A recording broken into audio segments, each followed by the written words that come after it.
Hello everybody, it's your boy IMCOK, and I'm just hopping on here to give you guys some reasonings on why I accept and affirm the Book of Enoch as divinely inspired, even though it's not in any of the Bibles other than the Ethiopian Bible. Now, my first reason is First Enoch has relevance in ancient manuscripts called the Dead Sea Scrolls that predated the life of Jesus Christ.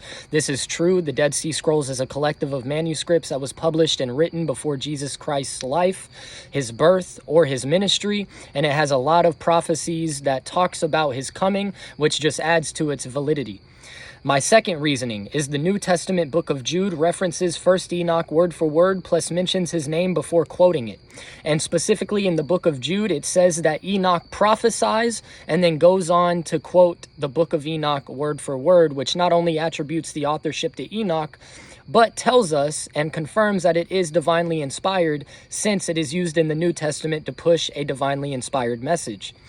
My third reasoning is there's no internal contradictions within the Book of Enoch's writings that would make it not divinely inspired by default. If you read the Book of Enoch and cross-examine it with the Bible, there's absolutely nothing within any of the books of Enoch that contradict with the biblical narrative of the Bible. Now, my fourth reason. The biblical narrative holds true to the fact that Enoch got taken up by God without experiencing death, meaning he's still alive to this very day. And what I mean by this is, if you go to the book of Enoch, that's also factually true, and it aligns with the biblical narrative that Enoch got taken up to heaven alive, and he's alive to this day. And not even that, it also adds to the fact that if Enoch wanted to send revelation down or was ordained by God to do so, he could do it because he's still alive in heaven to this day. Now, my fifth and final reason is the foreshadowing of preaching to imprisoned spirits is present within the Book of Enoch in the New Testament, 1 Peter 3:19. And what I mean by this is in 1 Peter 3:19, you get a scenario where while God is in his 3-day rest after sacrificing on the cross, you get a scenario where he goes down and he ministers to imprisoned spirits.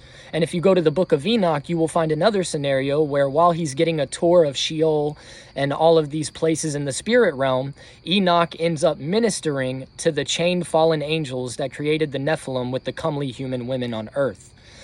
Now, this is all of my reasons on why I affirm the Book of Enoch as divinely inspired. I would like to know what you guys think and whether you agree or not. I'm open to any discussion in the comments. I love y'all. Have a blessed night, and God bless y'all.